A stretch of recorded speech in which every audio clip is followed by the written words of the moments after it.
Hi everyone, this is Mayank. So in the previous video we have just seen like how you can make a HTTP response using Django. So here's the message hello code house which is coming from our Django views. Now the thing is we are not going to put this much code always, right? So basically we need a HTML template. So we can put maybe like hundreds of thousands of line of code there, not like this. We cannot put everything in views.py. So we are going to use we will render on a HTML page. So like we are going to use Django dot shortcut import render.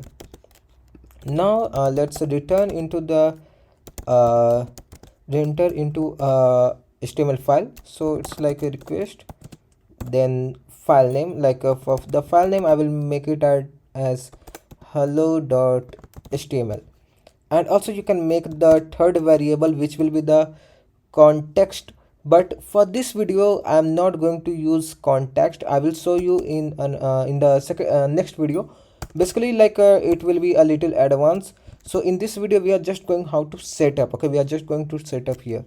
So it's django.shortcuts import render, then come to your settings.py. I have already copied the template settings code. Okay, I have also put it in the description of the video. So here it is, templates, like we have already given like in which folder we will keep the templates. It's templates only. So now come to the course. So basically we have two courses, right? But we always remember we have to put it the templates inside the parent course. So now let's create a folder as templates, and because we have named the file as hello.html there, so I will keep it hello.html. Now let's write something like suppose h1 welcome to code house. Okay, so we have done three steps, right? We have created a folder templates and then hello.html inside it. We have updated our code also in the views.py, and then we have also updated the settings. Now let's see. Okay, so you can see the output welcome to code house. So we have basically implemented the template feature in our project. So basically in the next video we will see how to change it, make it a more dynamic.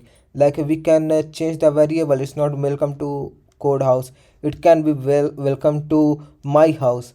There will be, I will show you how to run a for loop or a if condition in a template. Okay, so thanks for watching, see you in the next video.